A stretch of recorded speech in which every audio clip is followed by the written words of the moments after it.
G'day guys and welcome.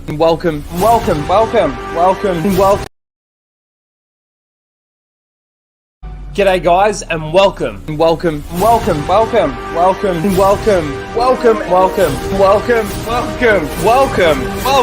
back to Casual Rage.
Excuse me, I'm Tim. And I'm Greg. Go fuck yourself, Disney.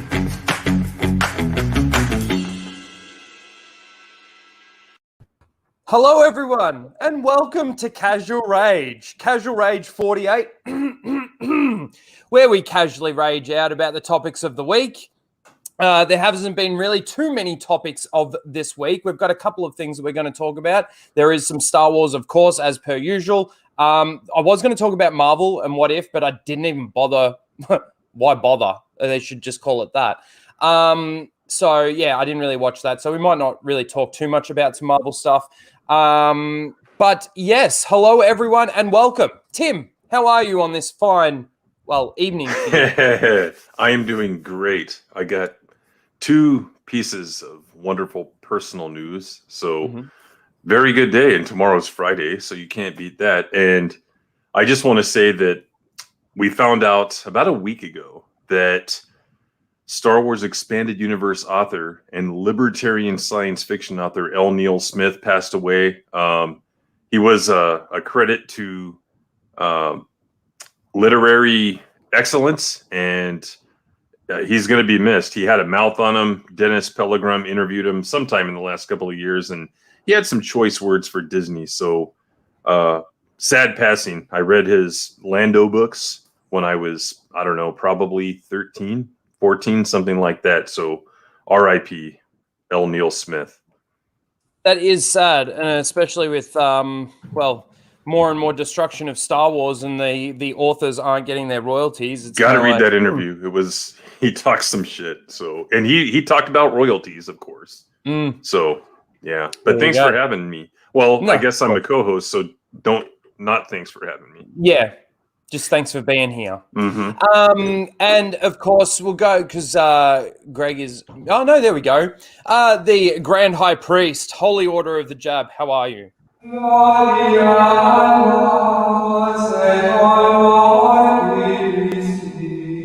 I'm actually facing the east, so yeah.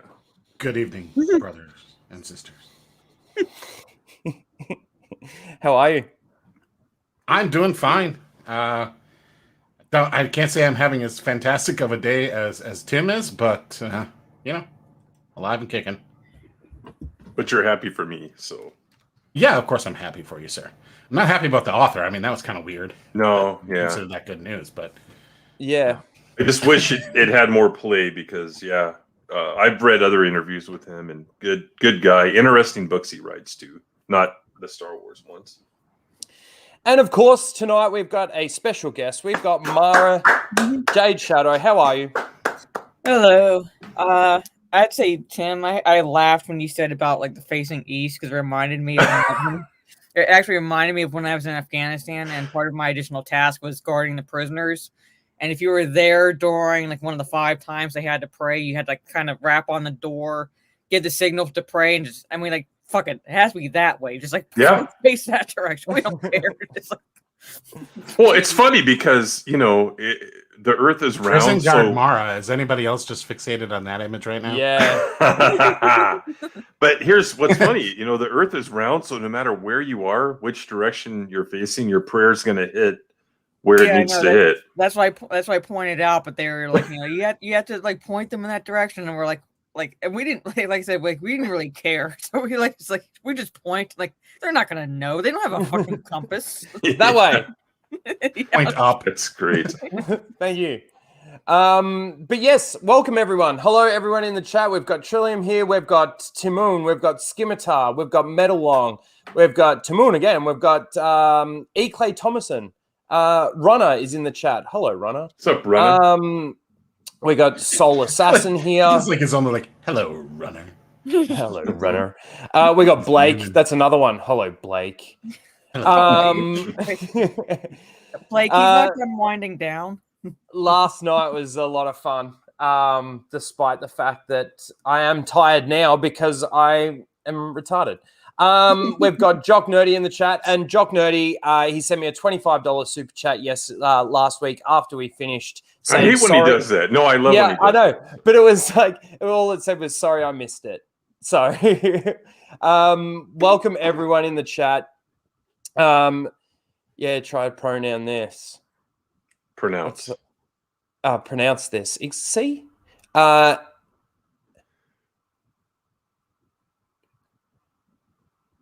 don't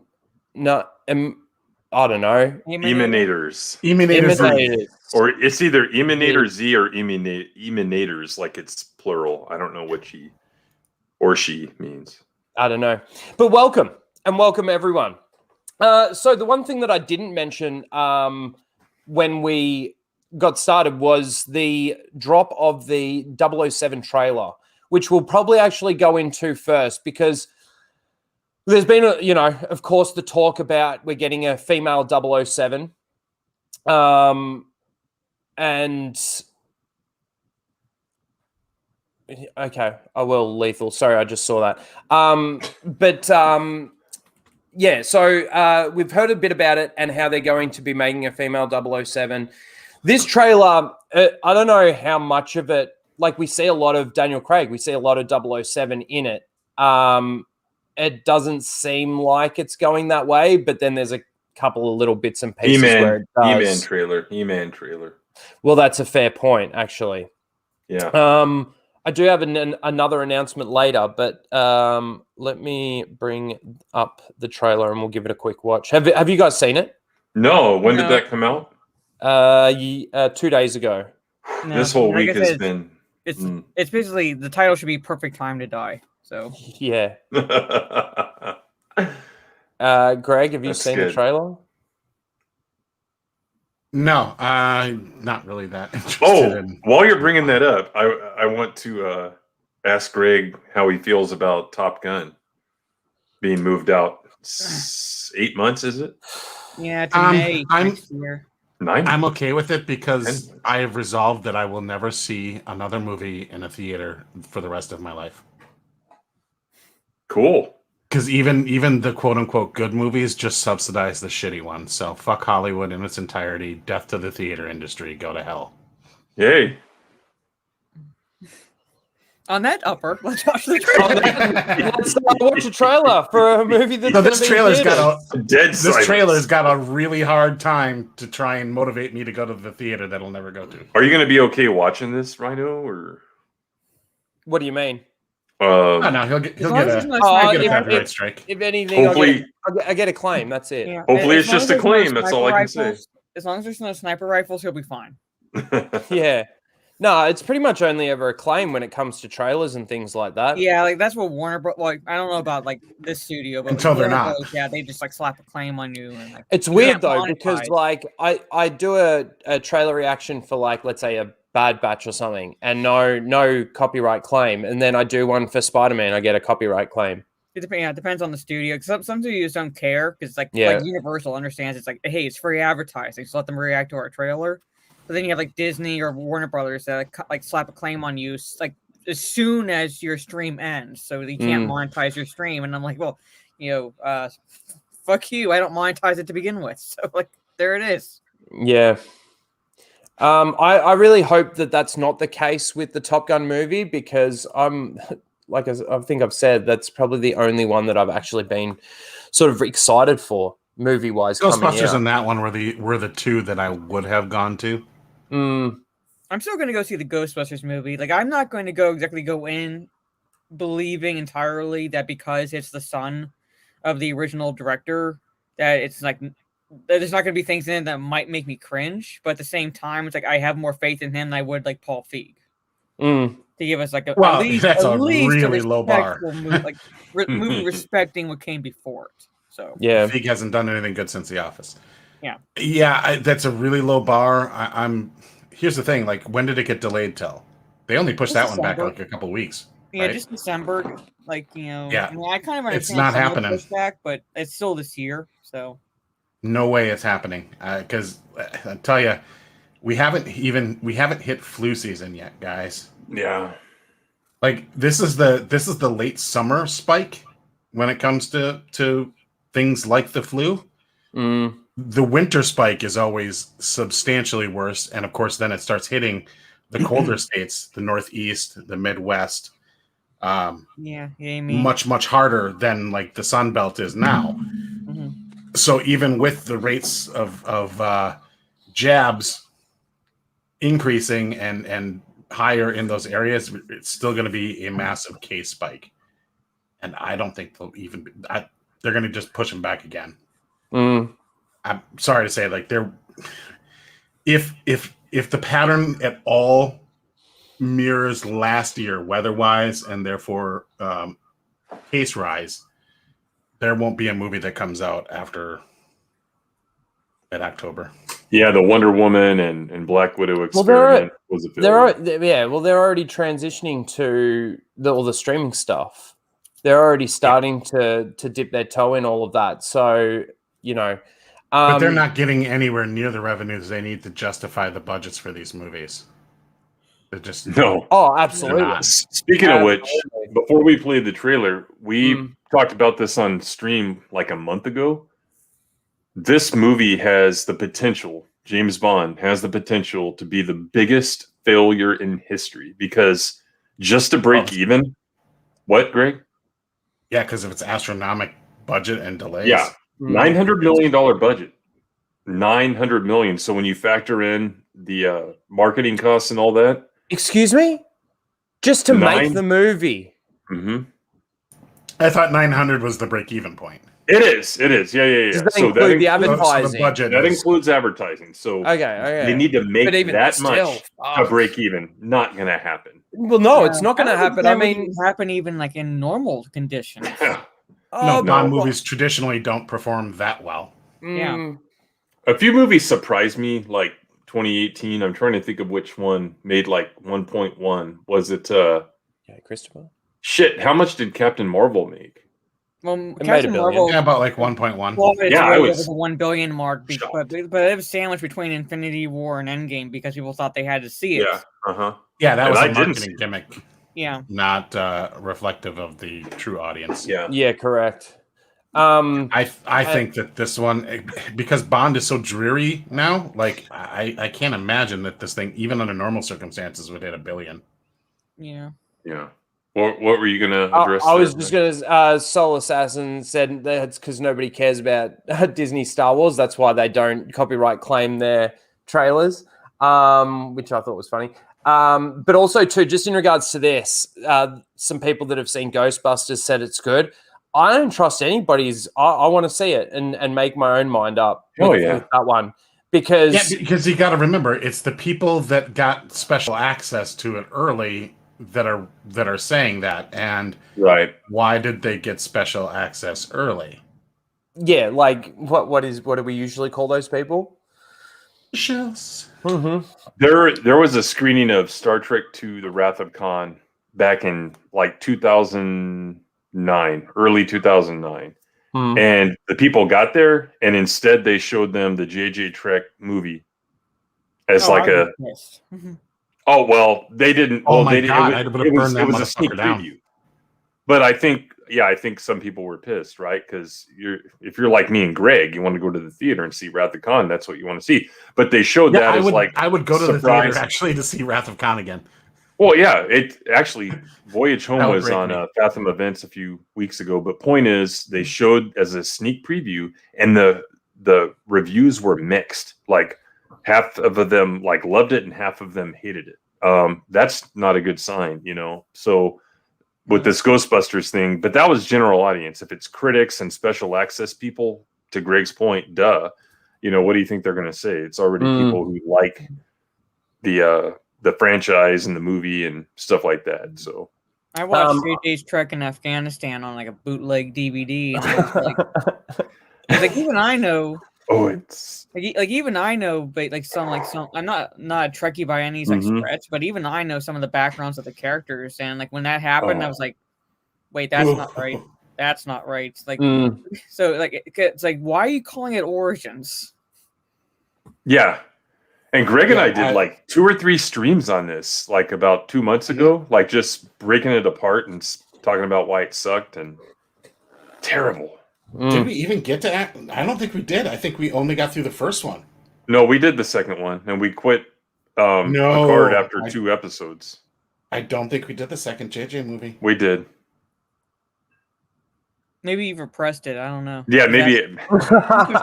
Anyway, let's watch the trailer. No, because it took us 2 streams just to get through the first one. Christopher says the Ghostbusters looks like nostalgia bait crap, and in a way, I kind of agree with him. I don't care about the kids. That's. I don't have a problem with nostalgia, but I have a problem with some of the things that I saw in the trailer, and I'm yet to see the movie. That's why I'm not really giving too much away in regards to how I really, really feel about it until I see it, because I want to give this movie hope. I do like the Ghostbusters. I mean, who doesn't? But with these movies, it's like I kind of understand where he's coming from, but at the same time, it's like it has to bank at least a little bit on nostalgia, because it's referencing the first 2 movies. It's referencing Bakeman and Stantz and Egon and things like that, and it's going to be bringing up things that happened in those 2 movies. So it's like, what I have an issue with is when they bank on it being just member berries and dangling the keys in front of you. I don't get that impression from these trailers necessarily. You got to do it like Cobra Kai. Yeah. I mean, that's. And just mute yourself, Greg. Mute yourself. Yeah, even that had nostalgia to it, because it's with the flashbacks with Miyagi and things like that. So even there's like nostalgic elements to it.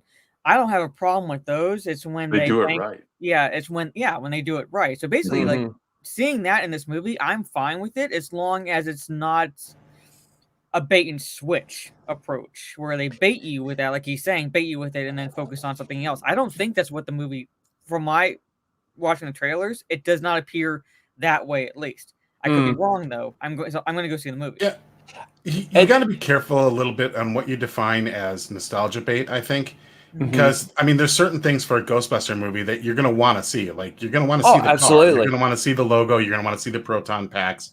You're going to want to see the traps. Those are the things that make it what it is. Yeah. It'd be kind of like saying, like, well, I don't want to. Like, no matter what they do, the Star Trek, Wrath of Khan was nostalgia bait because it had the Enterprise in it, and they did that in the first movie.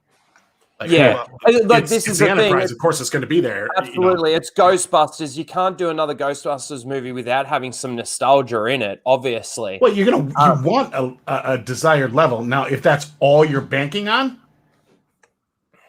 yeah, it's gonna suck.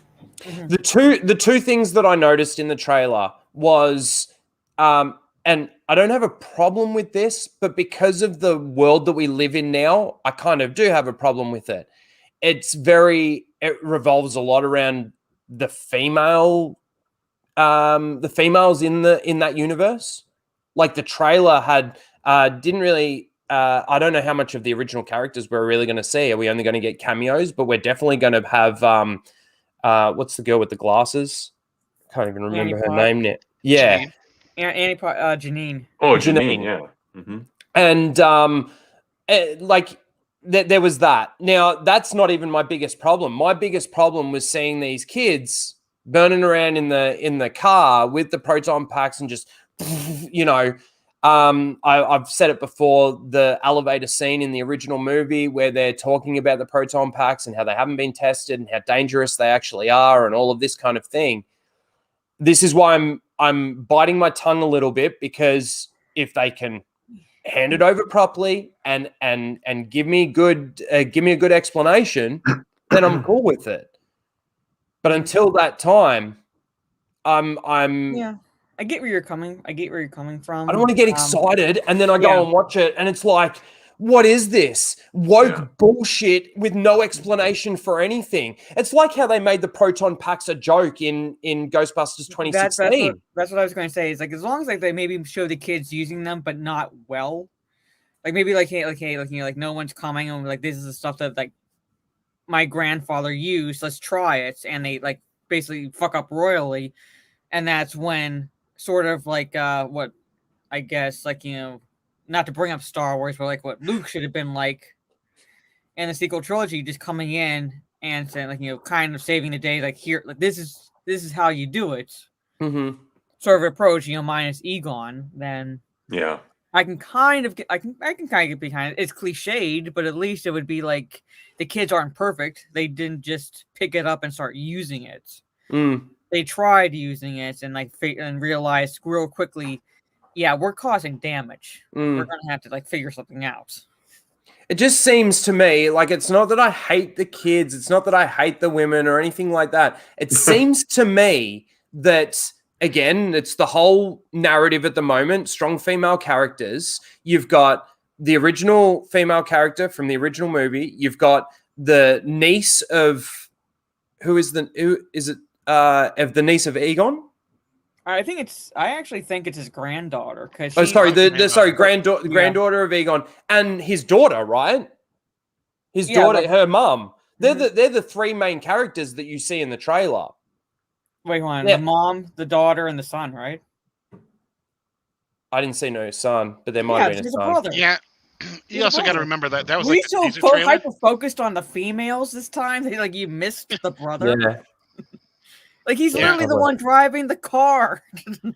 I rest my case. You got this kid burning around a corner in a fucking van like that. He's a teenager. Probably has a car like that probably has no fucking power steering. He's probably going to learn the hard way. The point is, he's a teenager and he's joyriding the only vehicle that works. Yeah. Anyway, like I said, I am biding my time. I'm not getting my hopes up too much. I'll wait and see. And it's kind of the same with this James Bond trailer. I can't believe we got so far into Ghostbusters when we were originally talking about James Bond. Soul Shade's in the chat. I just saw him. Biggles. G'day, guys. All right, let me bring this back up again. All right, you ready? All right. Let's go. You got sound, yeah? Yeah. Bond, any thug can kill. I have to know I can trust you. Well, I understand double O's have a very short life expectancy. You are a kite dancing in a hurricane, Mr. Bond. Is this really what you want? Always alone?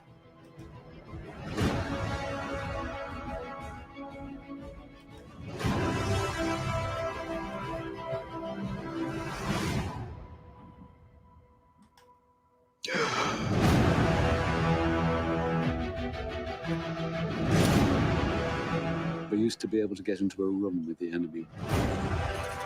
Now they're just floating in the ether. When her secret finds its way out, it'll be the death of you. Oh my God.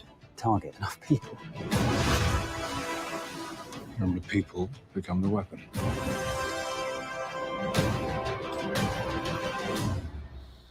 Who is he? James, you don't know what this is. James Bond, licensed to kill, in love with Madeline Swan.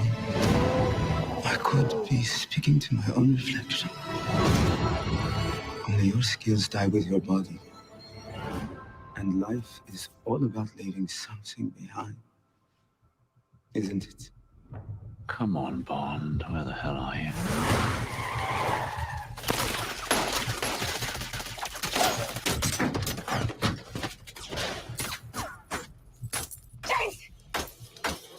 Okay.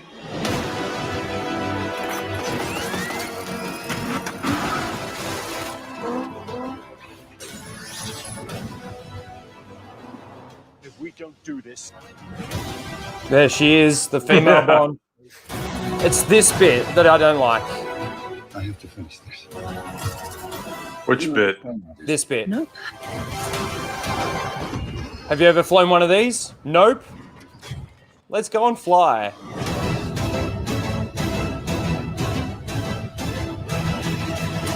There you go. What'd you think? I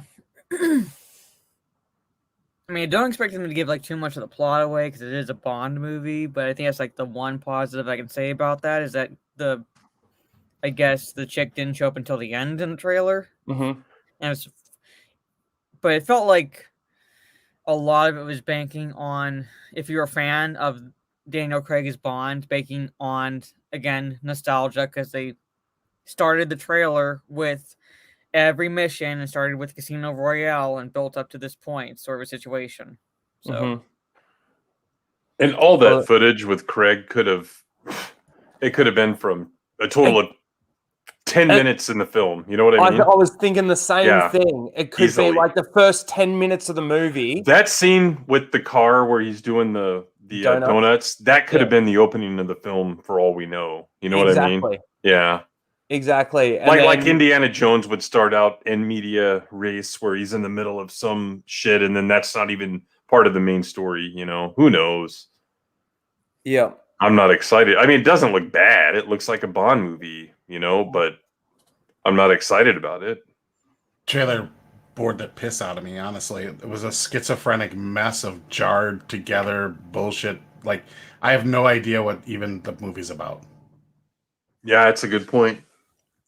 Like, I have no fucking clue. Yeah, that's true. A guy that just cut to action, cut to action, cut to action, random scene, random scene, random scene. And the music that needed to order proactive about 30 years ago wants to kill Bond. That's basically what I got out of the trailer. So the only way that they could that have you ever flown before? Nope. Joke, which like we've seen before. The only way that would work, even remotely humorously better, is if like he asked her that question and instead of saying nope, she said something like "Let's see," and then just like flown back, kind of. Yeah. Like, you're putting your life in your hands here, and you're asking me now, have I flown this before? Well, let's see. That's true. Spinning's a good trick. Yeah. Yeah. But they say nope, and it's like, oh well, okay, like it's going to be another. She magically knows what controls to use. Biggles sent $2 to say hi to Tim. Yeah. Hi. Thank you, I said hi to him in the chat. What's going on, Biggs? The man who lives where I wish I lived. Okay. The nice, hot Southwest. Dry. Thank you, Biggles. All I can think about is Ryan Johnson sucking my nuts.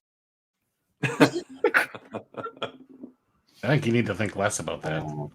I need 4 seasons. Like I complain. I complain about driving in the snow, but I need fall weather. I even need like winter weather. I need spring weather. I can't just do like straight hot weather year round. So it's just weird. I've had this fantasy about living in the desert ever since I was like 5 years old. I don't know what it is, but I don't know. We'll see.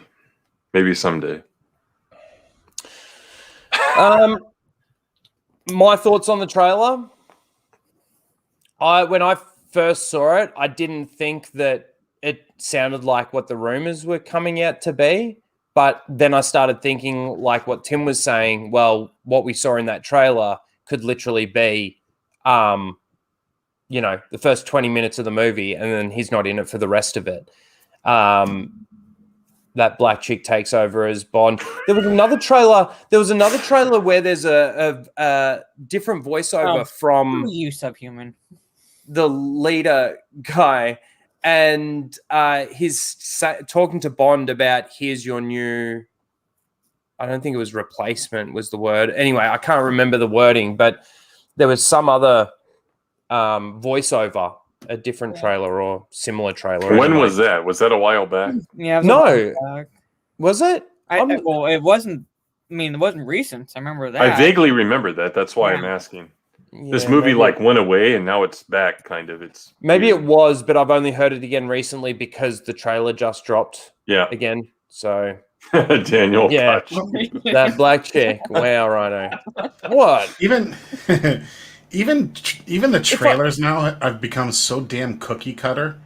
Like every trailer now is building music, cut, boom, action, then building more music, cut, action. And that, like, they're all paced kind of the same way. The music is almost the same. It's all cookie cutter. And you got to have that, like, shot that has, like, the vintagey lighting of the cityscape. Every single trailer has that. Yeah. So... It's like I guess there must be only one company left in Hollywood that makes trailers, and that's kind of all they know how to do. Right. I don't know. If you don't, you get the fade in thing. If you don't hire them. So. Fade in. Cellshade, if you're still here, can you just check your DMs, please? So I don't. When's that movie? When's that actually supposed to come out? I didn't even look at the end there. Does they it probably even don't say? even put it like out when we are ready to release it. In theaters, October 8th. No, next year. No. Yeah, next year. Back. Is it October 8th next year? It will be. Yeah, I think films... To Greg's point. I think films are going to be done very soon. Because they got to maintain this illusion that there's going to be like some return to normal. And if they keep putting out their blockbuster titles and they keep flopping, it's going to kill their... I mean, it's better for them to just never release anything. They got to like keep up the veneer of, magic. The other thing I will say is that, like, I'm not saying this necessarily as like the reason to keep theaters open, but like one of the like things I'll miss about it is like just the experience of going with people. Yeah. Like it's not the same like sitting in front of your TV watching a movie for the first time. Whereas you go to the theater, like basically it's just I guess to bring up nostalgia again. Like going to my parents taking me to the movies with my like siblings and just that whole memory of it. Yeah, my thing with the cinemas isn't the theater chain operators or the theater operators at all. But I think, like, in order to get Hollywood to truly reset like it needs to, you gotta cut the legs. They're just gonna have to be a necessary bystander. They're gonna need to. They're gonna need to go away or be severely diminished. Because that ultimately cuts the legs out of Hollywood. Like, without the theaters, they're not going to be able to do the big movies anymore, and they're going to actually have to be able to write something decent or just perish, and preferably perish. Because they can't do big movies with budgets like this one. No. G'day, Lethal, by the way, and welcome. Hello, fucking hello. How we doing? Good. How you doing? I'm well. I'm very well. I've good. been on a lot of streams in the last 12 hours. Nice. Now you're on the under 30 stream, so fuck yeah. Well, there's only 2 people here that I think are under 30.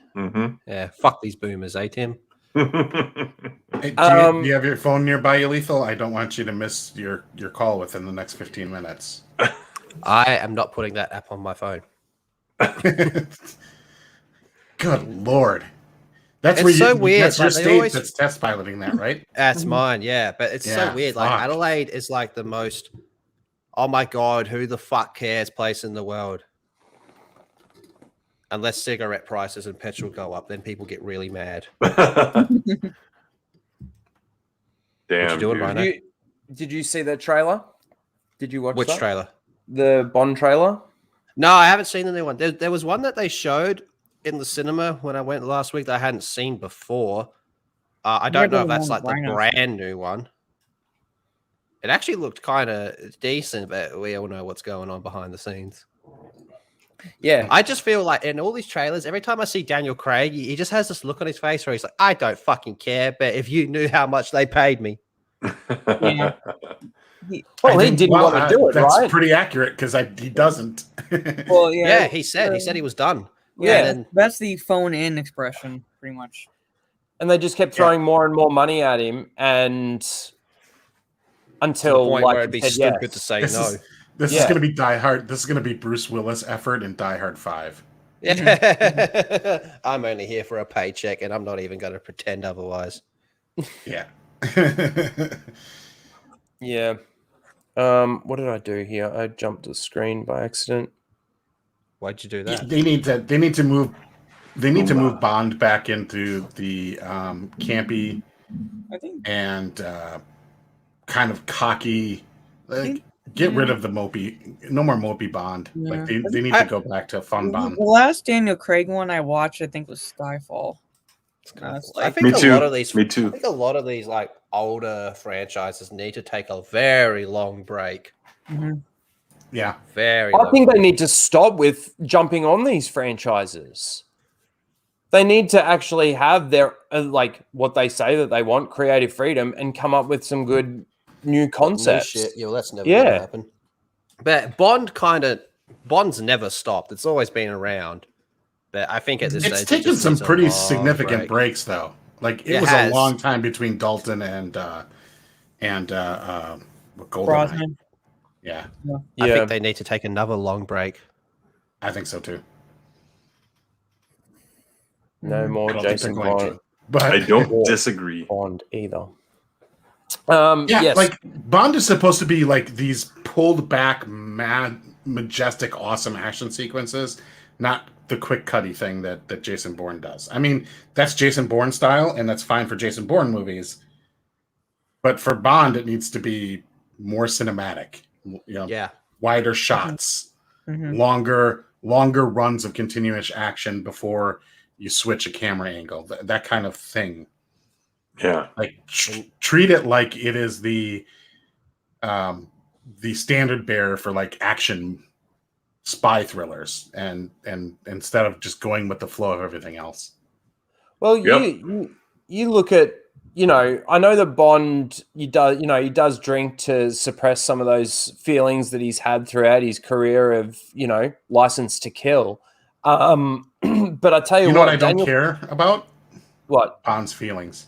I want to see bitches and drive fast cars. I understand that. But see, like when you look at someone like Sean Connery's Bond and the way he, talks with the women and stuff like this, Daniel Craig is very different. It's more of a depressed version of Bond. Mm-hmm. That's what Greg was getting at earlier. Bond is not the reluctant hero. Bond's the cocky, sure of himself, arrogant. You just go for it, hero, not the reluctant hero. Like Bond. What was the actor's name? He was only in like one Bond movie. He was like a one and done. From Majesty's Secret Service. Yeah. That was the only one that touched on anything to do with any like monogamous relationship Bond had, because it had George Lazenby. Yeah. Yes. George Lazenby. Didn't Timothy Dalton's like girlfriend or wife get killed? I can't remember License to Kill. The Dalton ones that much. Because I kind of like took a hiatus between Connery and like I picked it up back with Brosnan. I think License to Kill was kind of a revenge one, if I remember. It's been a long time. But the Lazenby one ends with her death, and that's kind of like was supposed to like spur how like we know Bond. Yeah. So, but why am I blanking on the actress's name now? She just passed away. She played Emma Peel. I don't know. Yeah. I don't know. Sorry. Just in regards to that, I hate the shaky cam shit too.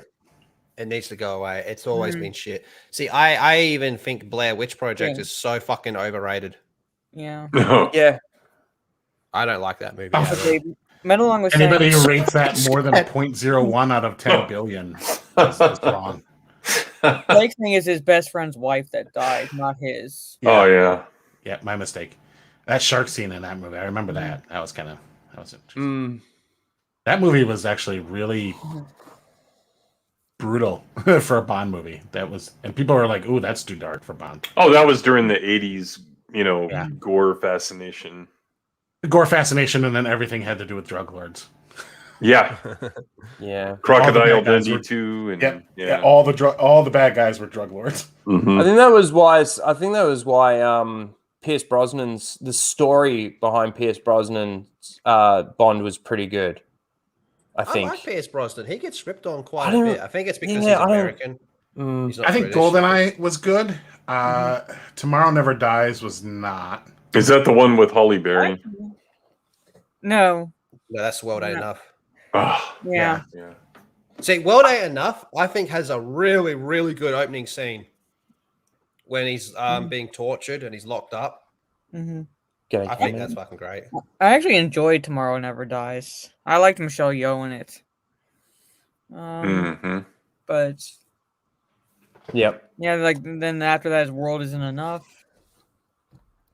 There are some good ones in there. I just like the Oh, he's Irish. I thought he was American. Yeah. I like the Russian sounding guy or whatever. I am invincible. Thank you, Boris, Daniel. Boris, that's it. Diana Rigg, that's the one. She died at the end. I'd like the video. The funny thing is like my feelings on GoldenEye are so skewed because I had so much fun playing the N64 GoldenEye. Yeah. The video game that I have a higher opinion of the movie, I think, because I love the game so much. Did you play because it was as just a Odd fun Job? game to play. What? Did you play as Odd Job? Whoever the short one was, I played. Did you play a piece of the shit? You know that? Fuck you. Did you play the Wii remake where they put Craig's face? Okay. There was actually a remake that they did on PlayStation 3 as well. That was pretty decent. Me and my friend, used to get on the wacky tobacco and play that for. No, we played one hit only and slappers only multiplayer. Yeah, if you play as Odd Job, fuck you. Has anybody seen You played that? as a two liar. Never Too Young to Die. It was apparently America's answer to Bond. I haven't seen I it. have to look that up. Yeah. Never Too Never Young to Too Die. Young to Die. I'm thinking of Die Another Die. Die Another Day. Die Another Day. Die Another Day. Yeah, no, that's the one I'm thinking of where he's being tortured at the start. Yeah, that has a really good opening. That's the Halle Berry one, I'm pretty sure. Yeah, Die Another Day. Yeah, Halle Berry. I like him. He's being tortured at the start. Who's your It has a favorite good Bond? song. If you had to pick one Bond, who is it? Who's your favorite? Connery, yeah. I'm kind of like Grand High Priest, Holy Order of the Jab, where I kind of lean Bronson. Yeah, because it's hard not to say Bronson for me. I'm gonna say Connery because I think Connery embodies the character, but his movies weren't the best Bond movies. That's the thing. I like what's his name? To me, anyway. But I'm not a huge Bond person, so. Oh, actually, we're talking about like a very the older guy, the guy after Connery. Roger Moore. Roger Moore, he was good. Yeah, Roger Moore was dope. Was Roger Moore Man with Golden Gun? I believe. Mm, I don't remember that being. I don't See, remember that's that how much I being know a about Connery Bond. once. I think that might be a Moore one. I think that's a Roger Moore with Christopher Lee and fucking fucking Mexican mini me. The fuck's his name? He was on. Yeah. It was on Love Island. He used to go the plan.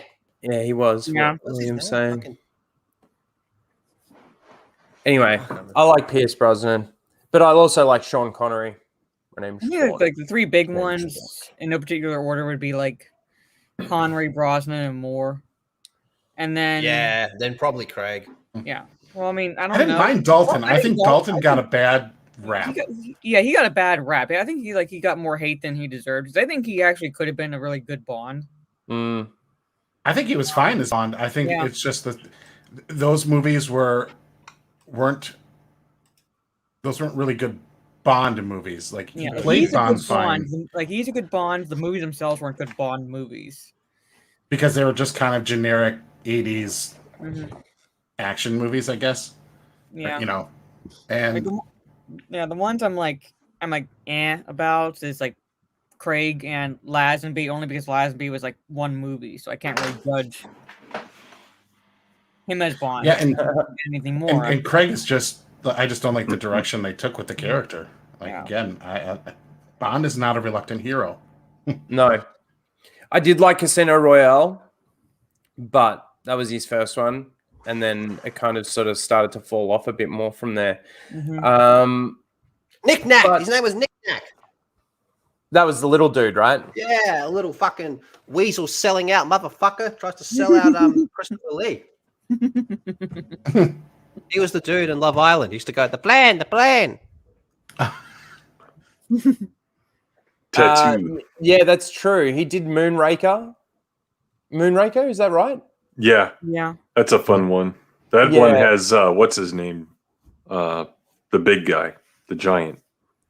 That movie only exists because Star Wars happened. Richard Kiel, is that his name? Yeah, Richard Kiel, which I met him. Actually. Nice. His hands are that big, or were that big, because he cupped my brother's head, like with both his hands. Like that's how big his hands are. So. Wow.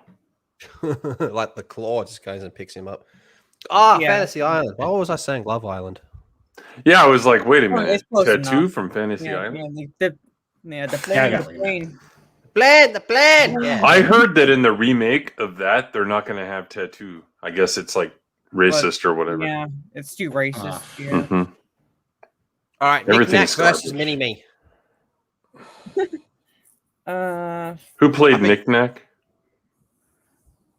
What was his name? Oh, Christ. Because there's a pool of about 5 midgets that they use, over and over. Yes, it seems that way, yeah. Nick Nack Bond. I bet you I know who it was. Yeah. I reckon. Oh, so that jacket belongs to Mr. Gilmore. Yeah.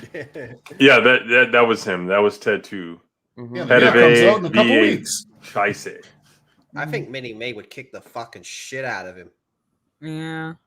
I think anything having to do with Austin Powers automatically is the lesser. What? See, Greg likes nothing fun. I can't stand Austin Powers. I like him. You don't like Austin Do I make you horny, I like the baby? first one. Randy, do I make you horny? I enjoy them for what they are, basically like the parodying the old classic spy movie. So I think all 3 of them are fucking That's fine. brilliant. Mike Meyer. I mean, he weighs a metric ton. He's only known as Fat Bastard. You gotta love Dr. Evil. I mean, come on.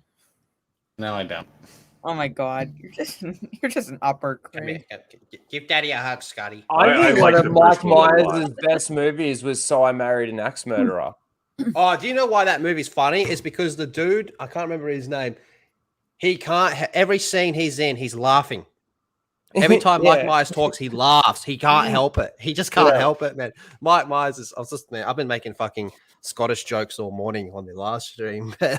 He'll be sitting there, I need to go get the haggis, and this dude sitting next to him is just trying so hard not to laugh. And every scene, he's just sitting there laughing and shit. It'd be like a director's nightmare. They're like, every fucking scene, you can't help but laugh. Yeah. That's another good one too. That's what they were trying to do with Scotty in the JJ Trek films, and it failed miserably. Yeah. Oh God! What are you doing up there? It's like that's couldn't not stand that little. Simon Pegg could have been a very good Scotty, but no. I mean, I think he could have. I think he could have if like. I think he could have too. But I'm not it was a parody. You know what I mean? Yeah. That's when you look at Pine, I didn't like his performance. I didn't like him as good, but. They turned him into Rebel without a clue. Yeah, and at least they didn't have him do an impression, of like Spock. that would have been really dumb. That would have made the movie. No, he did like some of the mannerisms, like the way Yeah. he sat in the chair and the way he sat and Yeah. everything. Like he got that down pretty well. Right. But yeah, it didn't feel like he was doing an impersonation. Mm-hmm. And I agree. I think Scotty and I think, unfortunately, the person who played Chekhov who's no longer with us. Like I like the guy, but like I think he was doing a little bit too much of an impersonation. Yeah. Yeah. Granted, I only saw like the one movie, so I can't really. You're I lucky, didn't watch anything beyond Origins. Origins. Yeah. That she means the first movie. Oh, the first JJ the one. JJ movie. I haven't seen anything beyond that one of like the God. JJ films. So Into Darkness is infuriating. I mean, as soon as like they cut away from what Cumberbatch was saying, I was like, he's fucking con. Come on. Oh, and they lied to us, like Yeah, JJ flat out lied. Like, Yeah. the dude has like a very established pattern of just looking right at you and lying right to your face. I tell this story every But then time. they go and reverse the fucking death scene between Spock and Kirk, and the way that they bring Kirk back is through magic blood. It's like, what the fuck? Awful. You Like, took one of the awful. greatest, most powerful emotional moments in all of Trek. That fucked it. the Spock death scene Yeah. in Wrath of Khan. Oh, the speech And still you like parried yeah, it. makes me You cry. parried Still- it. Like It still makes me cry when like Kirk says he was the most human. I can't get through that scene in engineering and then the funeral that follows it. Like I can't get through it without still choking up because it's just that powerful. It's like it's the perfect hero sacrifice. Mm-hmm. Yep. And I tell this story every time, but when one man show says here in the chat, when that line was spoken in the film in the theater, this couple like got up and walked out. And they didn't look angry. They just collected their stuff and they walked out. And I'm like, yeah. I'm like, yeah. Because they were lied to. And he didn't look. Anyway, we could go on for a whole stream about that shit. We won't. We'll talk about this hot chick on the screen here. So if we're talking about moments where we teared up, my eyes got a little watery at the end of the last Evangelion movie. And I flat out held back tears at the Demon Slayer movie at the end. Oh, and that if you didn't hold back tears or cry at the end of the Demon Slayer movie, you are not human. That is. Like I want to go back and rewatch the Demon Slayer season before the new one comes out. And I know from the season I'd be going into the movie, and I was like, oh shit. Oh, that movie though, the ending, when he sees his mom, and you're just like, ah. Yeah, and it's like asking her, did I do well or did I do good? Highlight Blake, Star Trek theory, and Demon Slayer theory. That's Demon great. Slayer's actually good. Actually, I should rename my channel to Star Trek. Yeah. Hey, I got it. Star Trek theory. How about that? Yeah, you get to watch trailers and cry. Yeah, so you know what's really good about all of those names is that I can adapt my name for him to all of them. So it's Shield Trek theory, or you got Demon Schiller theory. Don't touch Demon Slayer. Demon Shield theory. And it's not all about you, Rhino. It is. It's okay. I never intend to touch Demon Slayer. Oh, you're missing out. Yeah. Big time. I didn't recommend it. It wasn't me. It was Lethal. Are you going to watch it, Rhino? Maybe. Nah, he's too busy watching What If. Yeah. Oh, burn. Hey, Rhino, there's this really good show that's out in the moment. You should check it out. I think I'm going to watch Bad Batch. Yeah, I was going to say, he's just he complains about the headaches he has, but he watches Bad Batch. Ouch.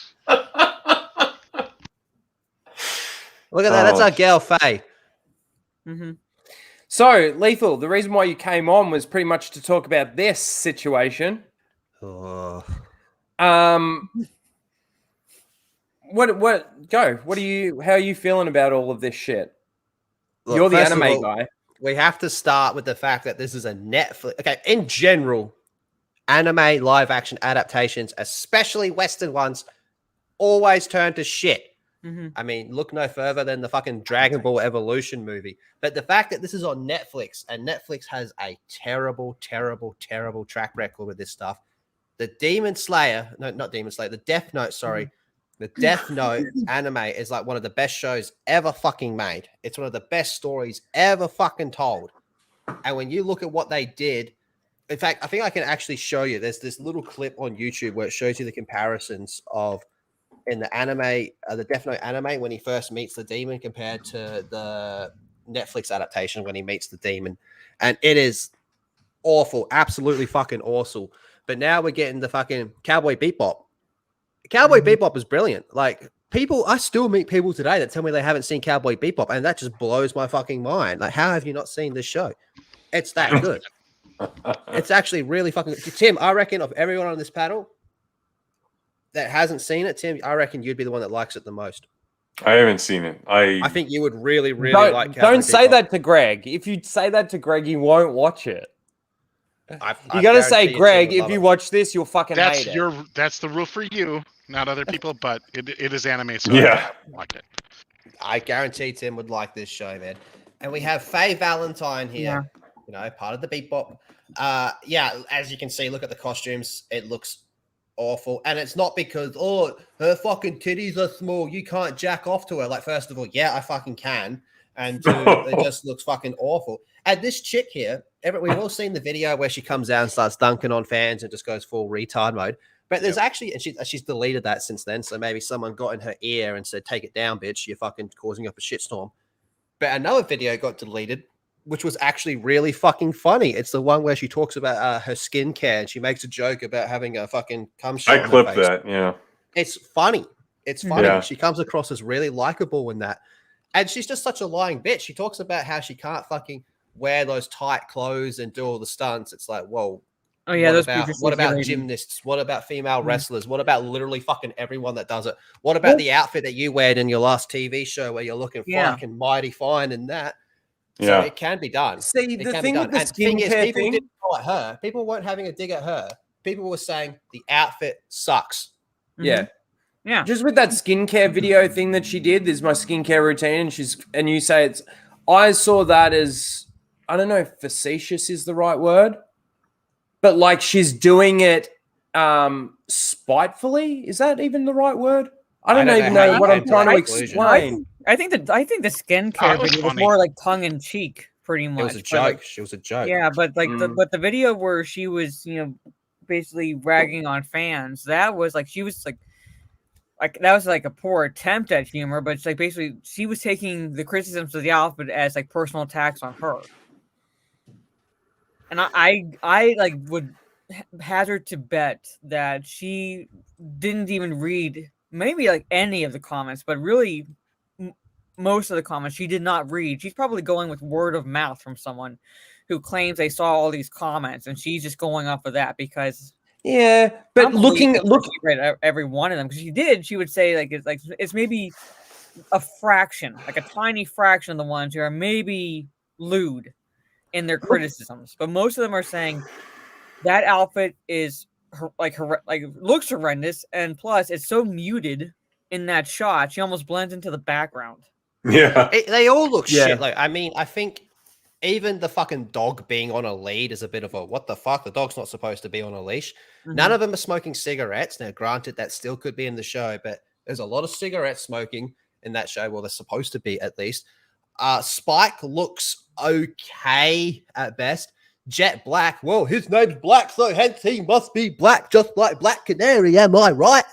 So that's a full fucking retarded thing going on here. But of all the outfits, just outfits, hers is easily the worst. But okay, so it wouldn't. This is the thing with the criticisms that came her way. It wouldn't go so far outside the realms of possibility that she was criticized for her body type over who she was cast to play. Right? I didn't see any of that. Yeah, I didn't see any of it. I'm not saying I saw any of it, but I'm just saying it wouldn't. You could look at the difference and you go, okay, you look nothing like the character. Well, Your hair. I think give her a proper outfit, and I think she'll actually look decent. Yeah, I'm saying like she's first off in that video where she's ragging on the fans, like she's describing like a character that's not even remotely close to what Faye is like. So I'm like, do you even know the character that you're portraying in live action?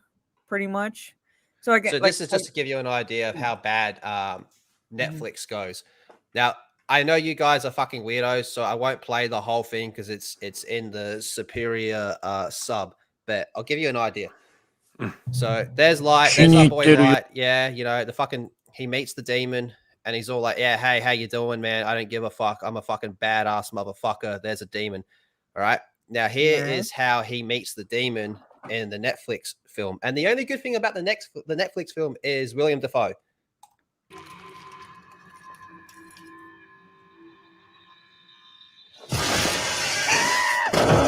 Right there. If you were still somewhat invested in this movie, that is the moment it fucking died.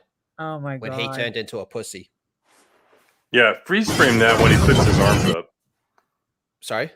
Freeze frame that when he puts his arms up. Oh my gosh. Yeah. That's not him, man. That's not our boy, man. Our boy, like that. Granted, they even changed his name. His name's Light Yagami, but in the Netflix one, they turned him into Light Turner, and he is a fucking bitch. Look at his mouth. Yeah. It's open wider than like the soy jack meme. Yeah, it is, dude. It's such a shame, man. They even changed Misa. They turned Misa into a psycho for no fucking reason. He's just a full pussy. Help me. Nah. Light Yagami, don't do that, mate. Light Yagami is the most cold, like calculating. Don't fuck with Light Yagami, that's man. Funny. Ha. Yeah, scream like a girl. I mean, I'm not saying help me. Whereas, like, as you see back here, it's like, do you know what he actually says? He says, I was waiting for you. I knew you'd be here soon. Because of the way like the rules of the universe work, the law, if you will. He's like going, hey, what took you so long? You should have been here before. Whereas this one, he's all like, oh, fuck. Makes my butthole go boop. I'm sad. I'm crying. Yeah. That's no. Yeah, they did it. I could just tell they did it to try and for like laughs, and like Hollywood has completely lost its sense of humor. Like nothing that they do is because really they can't do funny real, anymore. because they can't do real comedy because real comedy actually offends. Leave it on that right there. They can't do real comedy, so they got to do fake comedy where somebody screams because they see something that maybe they were expecting, like Lethal said in the anime. He was sort of expecting him. But even in the anime, when he first appeared, he was like, "Oh shit!" Like a bit of a like, "Whoa, okay, haven't seen that before." They got to change it. They got to change the comedy so that it doesn't offend ever. They even changed like the way the actual Death Note works in this movie. Like it just changes every time for plot conveniences what it can and can't do. Whereas like this in guy the anime, looks like it's the extra chromosome. very clear what it can and can't do. Like every now and then there'll be a curveball. You go, "Whoa, I didn't know it could do that." It's like, yeah, it can, but there's also the effects of that. This is like the Force. Like think of a Star Wars movie where all of a sudden the Force can, I don't know, fucking save like Force heal. You're like, where was that? Why didn't they do that before? The rules of the Death Note in this just change for plot convenience. It's so awful. But him right there is probably the worst fucking thing about it. Him right there looks like he's getting a gobby. No, he looks like retarded fetal alcohol syndrome young Nick Cage. Look at that, hiding under a table. Mm-hmm. Nah. Whereas this dude over here had like, this motherfucker ended world wars with how fucking nutcase he was. Then you got this dude. I watched it's been about a year and a half ago. I watched the live action adaptation, Japanese made, not American, of Space Battleship Yamato. And they changed a few things. You know, nothing major, but it was very faithful and the story changed a little bit, but I thought it was a pretty good adaptation. But this garbage here, like they need to quit while they're ahead. See, So bring it back around to this, Lethal. What was But your point? that's why this comes in, because we had that, right? And now every time there's a Netflix anime adaptation, we're all thinking, well, this is your track record. This is what you've given us in the past. Yeah. This is what we have to go off. Cowboy Bebop, and this is going to be a live action show, not just a movie. Yeah. Like it's a series. I have no faith in this. The was probably second what, this was like announced, 6 episodes. Well, I mean, the even second this was without that- announced, most people had no faith in it. When the casting came out, people were like, I don't know about that, but we'll see. And then we had the first images come out, and that's when it just went. That's when it crashed. And then she's the one that poured the petrol on it when it was on fire. Yeah, even without all that, what one of the showrunners said about it, like in that Salon article, I was like, okay, like it's going to crash and burn on Netflix. Well, even before this came out, they said that, look, we're going to tone down Faye. And even there and then it was like, that's a huge red flag. And then we saw the image. You're like, well, fuck. You weren't fucking joking when you're saying tone down. Yeah, let me see This if is I what can we're find getting that quote in that Salon article. It just came out that was talking that was like, you know, criticizing the criticism of Faye. It's fucking retarded. But our Grand Priest is muted. I don't know if he's there or not. But Tim, you're both here. So you two are kind of more like don't really have any attachment to Bebop. So what does this look like to you from the outside? What her actions or the this art? whole fucking situation? Well, I mean, you know me, like my opinion of Hollywood, I just think that 99+% of them are scum. And I have this weird feeling when I go to see a movie or watch a TV show, I have a hard time detaching myself, and I'm watching whatever it is. And I'm like, oh man, I know this person's into shitty politics, you know, or I know that they hate us. There are some exceptions. Like sometimes if I'm watching Patrick Swayze, I know he was a pretty decent guy, you know, people like that, but it's not surprising anymore. So you either got to decide I'm going to watch stuff anyway. Right. Mm-hmm. Or you can say, no, I'm done and I'm not going to do it anymore. And not only that, but you guys have a reason not to watch this anyway, because it looks like it's a terrible adaptation, right? Mm-hmm. But that's kind of my take on it. Like, I'm not surprised. Almost every dadgum franchise has shitty asshole people in it. So, your turn, Greg. Not surprised, but I think beyond even what she said, you see what other people are saying and everything. Like, this is what they think of you, anime fans, right? Like, pay close attention, not just to the specifics of whether this character looks like this other character, the costume's right. It's immediately like any criticism, and the reaction is oh, you guys just don't want to. You guys just can't jerk off to her tits, which I can. That's what they think anime fans do. Now, I'm not an anime fan, but like, maybe they do. Lethal, you probably do, but that's not the only reason you're watching anime. The Grand Priest accepts me for who I am, and I love you for it, brother. But like, that's, I don't know. I listen to anime fans talk about anime, and it's kind of annoying. Because I'm just not into it. But like, I can listen to them for just even a brief amount of time, and it's very clear to me, like, the obsession isn't with the boobs. Yeah, like they're into the stories and Agree. shit. Like, yeah. Lethal and I were just on like these like Monday streams like past several weeks talking about an anime called Fate Zero. Mm-hmm. So the thing that I look at, like, it's not even just like the shorts. Like, they didn't even try with like the purple in the stockings or anything. It's just like it looks like they didn't even try. It just looks so dull. Like, I just said, like, you know, on my stream when I was talking about this, like, okay, like, just to play devil's advocate, like, let's say they wanted to make a quote unquote more realistic outfit for her to wear, but still show a little bit of skin. Okay, fine. but pick brighter colors. Like I said, they're so muted. And I don't know if and that's really not the anime style at all. to be muted and beige. Yeah, so it's like, like a brighter yellow or a brighter red or something that'll make her stand out, especially when you have like that low lighting in that shot. You want the characters to stand out, and none of them do, really. The only one I was like talking to Steph about this on our stream, like the only one that stands out is the dog in that shot. I'm surprised they just didn't get a fucking British bulldog or something to play the dog. Just completely get a cat or some shit. It's a cat now. That one just completely. That's gender changing. That's not gender changing. That's race. That's race swapping the animals. Does this mean something to you, Lethal? Cowman Plays for $5 says, "All right, what was that? That's not Light. That's somebody named Cody." They actually changed his last name. So instead of being Light Yagami, they call him Light Turner. So there you go. You can have that.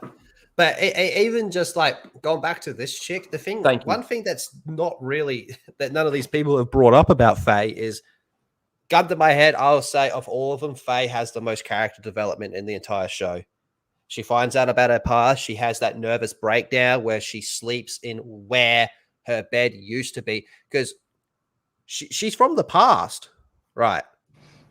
Like, there's so much to Faye, and I don't think to me, it comes across as, I think this character, believe it or not, is actually too mature. I think this character is too mature for this actress. See, and I think there's another issue to it, and it's not just the costume. It's kind of cookie cutter Hollywood. Every set now has to be like these dark, dim-lidded, dingy, like nothing's bright and colorful anymore. Everything's got to be this just muted shades and just dirty and ugly looking. And I don't think that fits the style at all, but everything's just got to be dark and dystopian and just blah. And that's the only way they know how to light and shoot a scene anymore, it seems like.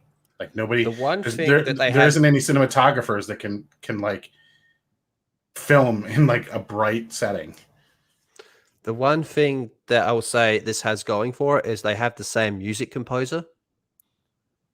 So that's about it. But I see Sentinel in the chat saying she isn't worthy to wash Faye's underwear. Motherfucker, if you had Faye's underwear, there's no way you're washing it. Don't fucking lie to me, dude. But apparently they even like race swapped. I think they character Spike as well. Like they race swapped Jet Black. No, Spike is not. Jet Black is the one that's race swapped because his last name's Black, like Black Canary. Get it? So they have to be black. Yeah. So stupid.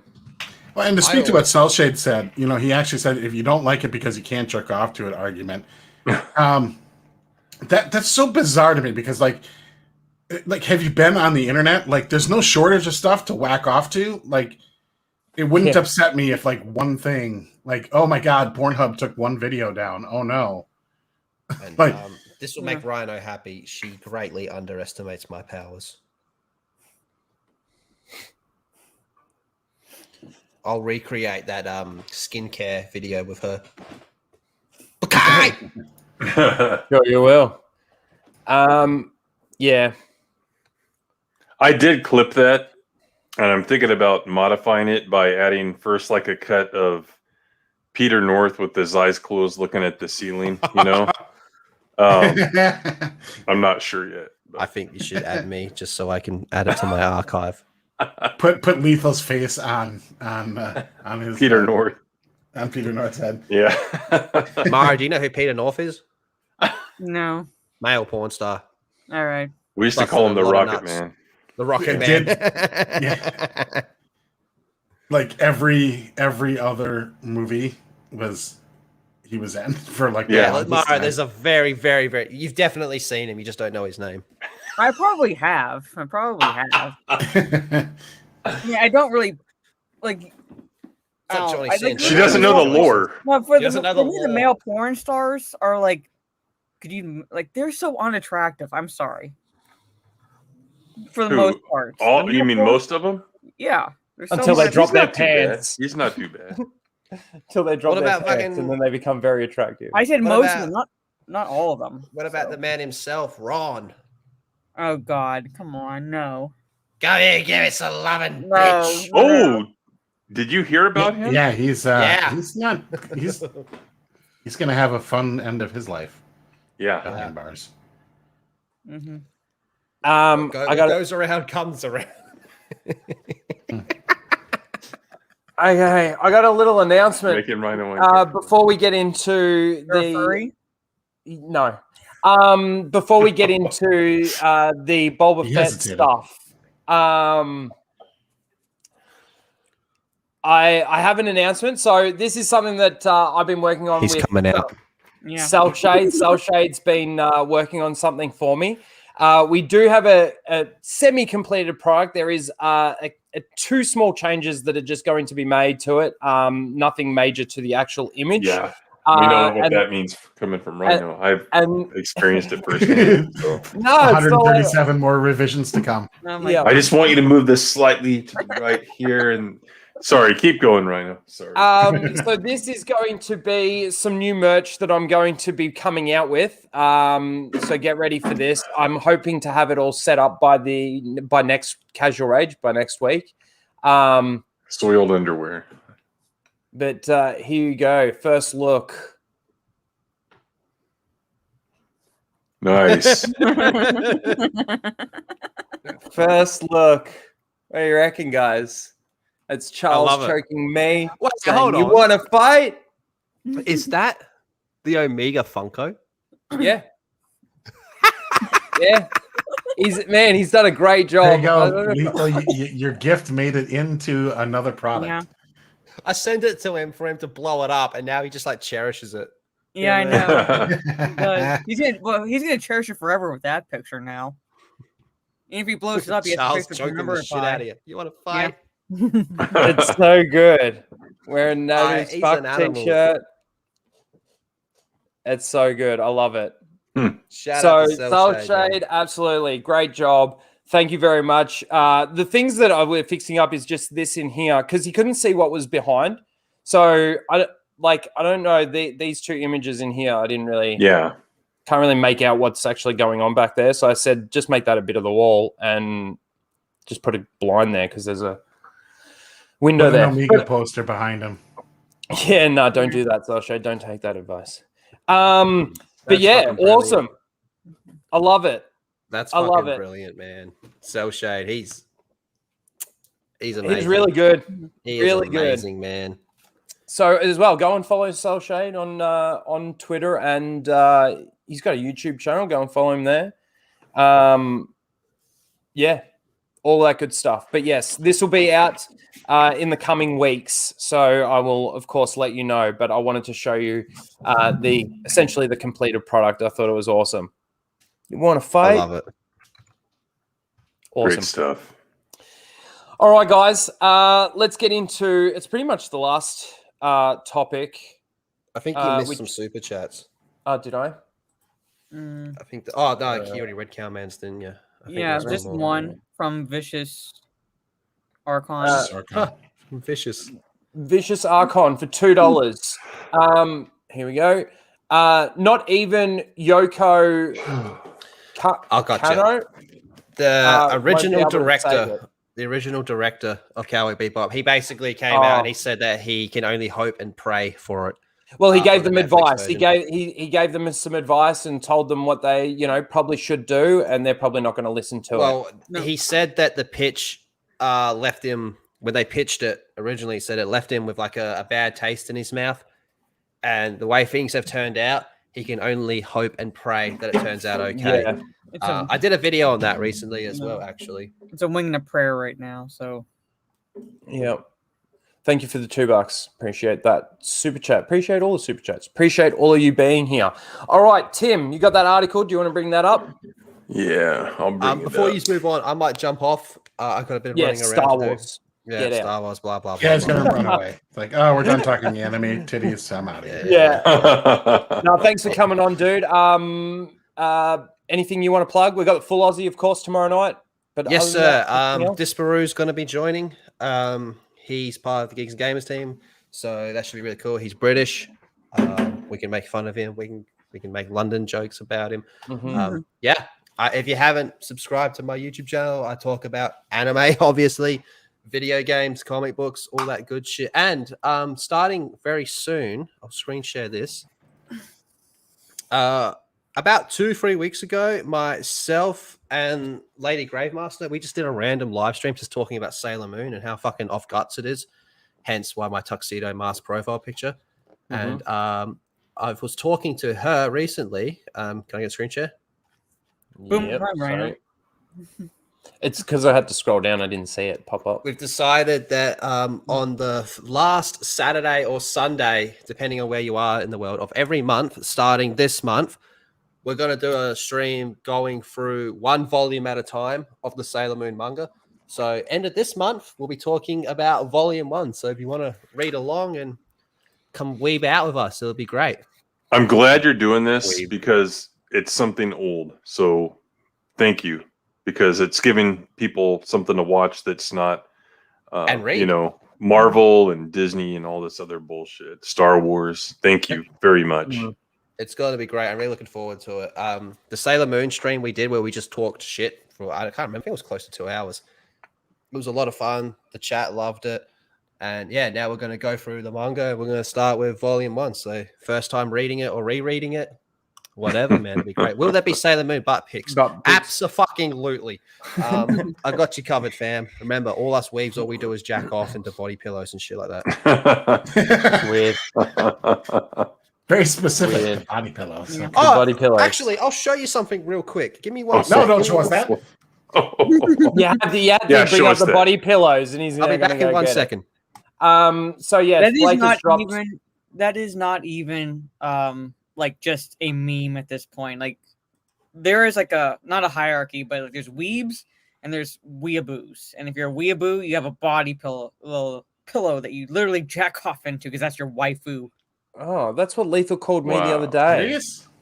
Yeah, they call like basically like they are the ones that are like you could have like a normal conversation with Lethal and me about an anime. We're like that level. And there are those that are just on a whole other level. Like they actually consider their body pillows like their waifus and things like that. So I'm like, wow, what the fuck? Yeah, so there's some weird shit. Yeah. Blake dropped all Lethal's links for his live channel, his gaming channel, and of course his main channel. Everyone, please go and subscribe if you're not subscribed. While Lethal's doing that, I want to get into this article actually. Filthy Frank did a video about weeaboos a while back. Who? Filthy Frank. Oh. He would not survive YouTube at all. Like now, like he would like look at his videos and like it's like the shit that he did, which is like funny as hell. Like the videos on like different ways to say hello depending on where like what country you're in or location, like would not fly today at all. Yeah. I hope not, because if he does and he shows it, then I'm just gonna boot him. If it's Brie Larson pillow. What are you doing, Lethal? To Brie Larson foot pillow. I mean, I think like you should end the stream where I find the Filthy Frank video about saying hello and just end it on that. You talk about Filthy Frank. I love the filth. Now I can't actually find it at the moment. I think I've got it in the wash, which is going to make this sound really fucking disgusting. But this is something Mara sent to me at the start of the year. So yes, I do own this. It is a pillowcase. I do own this pillowcase. That's the 2 best Final Fantasy girls ever. So there we go. So Grand High Priest, Holy Order of the Jab, you're not entirely false in your assumptions of me. And the people I represent. But on that note, I am going to jump off. Thanks for having me, Rhino. Good speaking to you. Much love to everybody in the chat. Later, man. And I got to go jack off to Faye Valentine actress. All right, see ya. Later. Oh, God. And it may be true. Rhino, get back in your bowl. Thanks, Steph. All right, let's get into this. So, there hasn't really been too much talk. I did watch Anna, that Star Wars girl's video today on her thoughts in regards to the fact that season 3 of The Mandalorian isn't really a thing. It's pretty much this. But I saw this. I haven't read it or anything. I just saw it on Banning Into Comics because I just wanted to try and see if there was anything on there to talk about. And I saw rumors about the Book of Boba Fett. So let's get into it. Okay. New rumor provides plot details about Star Wars The Book of Boba Fett series by John F. Trent on September 2nd, 2021 in the television category. Available to be shared on Facebook, Twitter, and more. Just click on the link. A brand new rumor claims to reveal details about the upcoming Star Wars Disney Plus series, The Book of Boba Fett. Look at that nice, clean, shiny armor with no scratches. Few details have been released about the show, but it was confirmed by the show's executive producer Jon Favreau that the show would be arriving on Disney Plus in December 21. The general of one side of the Civil War told Good Morning America in December 2020, at the end of the show, Boba Fett came out and it said, The Book of Boba Fett coming December of 2021. And that wasn't part of the big Disney announcement. But here's the logo. He added, so this is actually separate from The Mandalorian Season 3. But what we didn't say in that announcement is that the next show coming up, Kathy said the next chapter, and that is going to be The Book of Boba Fett. Kathy, the general on the other side, by the way. Yeah, Kathy, the one that's leaving when her contract is up this year. Yeah. That same Kathy? Yes. Yeah. Mm-hmm. That same Kathy. All right. I'm just making sure the sources are clear. Yeah. So there's the big reveal. Good Morning America tweet back in December. The official Star Wars Twitter account noted, The Book of Boba Fett, a new original series, and that's a proper noun, starring Tamora Morrison and Ming-Na Wen, and executive produced by Jon Favreau, Dave Filoni, he's like a brigadier general in the Civil War, and Robert Rodriguez, set within the timeline of The Mandalorian, is coming to Disney Plus December 2021. Actor Tamora Morrison, who plays Boba Fett, did reveal to Rotten Tomatoes in June that the show will feature flashbacks. Yay. Yay. He stated, well... You know why? So they can destroy the past. Sorry, go on. Well, and I don't know if he means flashbacks to stuff we've already seen or like flashbacks that are just, created for the show. Well, I reckon that you're going. My sources I did tell me one of the flashback scenes, so you're going to hear it here first. Take it with a grain of salt. Yeah, take it with a grain of salt. Plan to create, however you want to say it. There is going to be one flashback scene where it shows that during chapter 16, when Boba Fett just leaves and doesn't show back up again, he's actually having a little fun time with his waifu pillow on his Slave One ship. Oh, not Slave One, Boba Fett ship, or Starship, whatever the hell it's called, Starship. Yeah. So that's going to be one of the flashback scenes. one of the flashbacks will be him picking up what's her name, the Asian chick, and Ming-Na Wen, and making her droid stomach. That'll be the flashback. Yeah, that'll be one too. Yeah. So we're gonna get some fillers in for the Mandalorian. Context. Season 2, which will be great. He stated, well, we can't say too much, but we're going to see his past and where he's been since The Empire Strikes Back. Somebody pointed out he's been kind of stuck in this one place, the Sarlacc, I guess, and now's the time to actually go back in time and check out his journey and find out more about him. Well, okay. First off, technically, go back up to that quote. Right here? Since The Empire Strikes Back, where he said, technically we know where he's been because we saw him in Return of the Jedi. So it's not like he disappeared after Empire Strikes Back. No, but they're going to fill the gap. They're going to fill the gap between Empire and Jedi. Well, they're already writing that. That's where the flashbacks are going to sit. But they're writing that terrible comic series right now. Right now, it's coming out that whatever it's called, War of the Bounty Hunters. So rewrites, yeah.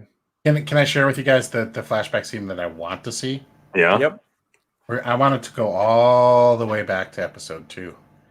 And just like a few moments after he picks up the helmet, Mace Windu, being the comic that he is, uses the Force to like force levitate the decapitated head of his father, and then starts like chasing him off the battlefield with it. So it permanently scars Boba Fett for life, but it like his father's dead head is chasing after him, and Mace Windu's there just using the Force and like fucking laughing his ass off. Yeah, there you go. I like it. That's the scene I want to see. Skirmitar, take notes and make that happen. And he'll do it, so we got to be careful. Floating dead Jango Fett chasing young Boba Brat off the fucking battlefield. I would go back to the theater to see that. So far throughout this entire article, I haven't seen yet a rumor about the plot of the Book of Boba Fett. Well, it's they're basically saying it'll be milk it for some ads. Other than the fact that they might be doing flashbacks. It goes on quite a bit. There have also been rumors that the show would feature multiple bounty hunters, including Bosk and Cad Bane. Yay, member Bosk, member Cad Bane. But now we are getting some plot details about the show. Here we go. Star Wars Newsnet sounds like a really reliable source, doesn't it? Reports, we have learned that in the series, Boba Fett is in revenge mode. He will be going after everyone who did him wrong in the past, and he will also be looking for the other bounty hunters. Does that include Luke Skywalker? Because Luke Skywalker was the guy that, essentially made him lose everything. Sure. I don't know. But, they're going to have him be this, anti-hero style character, because that's what they're doing in everything now. Pretty much. Remember how they sold the Mandalorian, though. This is going to be what he plans to do, and then he's going to find Baby Jabba. Yeah. Well, they'll just repeat the Clone Wars, and that'll change his life. Yeah. They also note that Boba Fett will receive new armor. Oh fuck! And it's possible this new armor will be used, quote unquote, to help differentiate between the past and the present as flashbacks arcs. Oh, how dumb do they think the audience is? Their audience is dumb. So let's be honest. So that's why they've given him nice polished armor. Further in the future, it looks better in the future than it does in the past. It looks newer as he's worn it more. It's so stupid. Because Beskar is the most available metal in the entire universe, apparently. It's just but the other thing too is not to use it. Yeah. If they actually go so far to actually change his armor in like this series, like in real time, like where we are sitting in the timeline, how ridiculous. That's going against their own canon when it comes to Mandalorian armor being passed down through the family line and all of that sort of thing.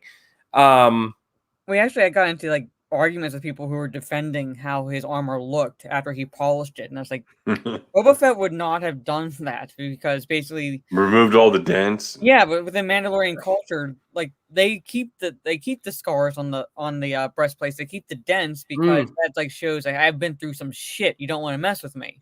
Yeah, it's a warrior's fucking. Yeah. It's exactly. Just not have done that, so fucking hell. Just in regards to that, Melissa, I know it was Han that hit him, but if it wasn't for Luke Skywalker, Han would never have fucking hit him. That's my point. And of course, Han. Well, no, Han isn't dead yet, is he? No, he's not. No, in the Book of Boba Fett stage. Maybe he'll go after Han. We'll get a recast, or no, we'll get what's his name from Solo. Star Wars story. God. Orville Redenbacher. Yeah. OG Star Wars for $5 saying, dropping into support. Hit the like button. Thank you, OG. Do it. Oh, Trey's right. Han cameo. Yep. Oh, I reckon for sure. We've got Boss I called cameo. that a long time ago. We got a Boss cameo. We got a Cad Bane cameo. Yeah, they'll do or There's gonna be a Han. probably. There'll be Luke. There'll probably be Leia. Wouldn't surprise me. Mm-hmm. Like this is I've said this not that long ago, actually. You know, they talked about decanonizing and getting away from what, you know, this era, and they can't now get away from it. Like they can't continue to interweave it, but yeah, go ahead and believe the rumors that they're it. going to decanonize. Yeah, and damage it. It's unclear if the bounty hunters did him wrong, or if he will be recruiting them in order to seek his revenge against the people who have wronged him. Fett is no stranger to working with other bounty hunters in Disney's current canon. There's no such thing as current canon, John. In their current continuity of Star Wars. In Clone Wars, in the Clone Wars, Fett creates a crew that consists of Aurra Sing, and she'll be in there, I guarantee, Bosk, and Castus. That must be the guy in the back, because I don't know who the hell that is. The team appears in R2 Come Home as they attempt to assassinate Jedi Master Mace Windu by planting a bomb inside Jango Fett's helmet on the bridge of the Republic cruiser, the Endurance. Mm-hmm. Never saw that. If I did, I forgot. It was in the Clone Wars, yeah. I remember it. I saw like the first 3 seasons, I think, maybe 4. Fett has also worked with Cad Bane in the episode titled Deception. After his plot to assassinate Mace Windu is foiled, Fett is taken to Republic Detention Facility.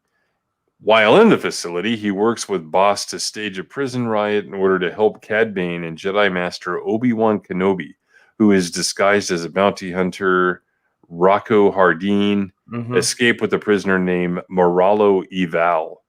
Eval is plotting an assassination attempt against Chancellor Palpatine at the behest of Count Dooku. Oh, wow. How convoluted is that? In the episode Bounty, Fett works with Bosk, Lotz, Razi, Dengar, and C-21 Heislinger. He was also supposed to work with Oked, but he was killed by Sith assassin Asajj Ventress. In order to replace Oked, Fett recruits Ventress for a mission involving transporting cargo and defending it from an attack led by a number of Cage warriors. I assume that's how you pronounce that. It's not like Kage or something. I can't even remember. I know the episodes they're describing. Yeah, I know, yeah. The bounty hunter Embo is also seen in the episode The Bounty, but he's not part of Fett's team. He's shown leaving Fett's base of operations just before Ventress, Bosk, and Lotz Razi entered. In The Empire Strikes Back, Fett was tasked by Vader to hunt down Han Solo alongside Dengar, Bosk, Forlom, Zuckuss, and IG-88. What do you make of the new rumor about Boba Fett seeking revenge? I think it sounds pretty lame. I think it sounds pretty lame too. It's, again, they basically, okay, so how can we make a story about Boba Fett? So he wants revenge for being, you know, thrown in the Sarlacc pit by, you know, the people that brought down Jabba's empire. Let's do a story about him going after those people. Okay. Like, so, I don't remember what happened to the Boba Fett that just wanted to make his way in the universe. You know what I mean? Yeah, which is something that he said in an episode of The Mandalorian. And just the guy trying to make, like, suddenly he's like super hell bent on this revenge thing, but like not too hell bent to like not help the Mandalorian on a mission apparently. And like he's so driven by revenge that he sat on Tatooine jerking off into the sand for years while a dude was using his armor. Yeah. And didn't do anything about it until somebody else came along and took the armor, and then he went to go track that person to get the armor from him, instead of just a random dumbass in clearly knew where the armor was because he watched Mando leave the fucking village thing with the armor. So he knew where his armor was the whole time, but he just decided to sit back and wait until somebody harder to take it off of. He was sexually attracted to Timothy Oliphant and didn't want to risk compromising, he was thinking he had a chance. Yeah, exactly. He So didn't want to blow that chance. Yeah. He'd rather go after Mando. You know what? I would not be surprised that the big reveal of this thing is they're gonna be like, Boba Fett's gay.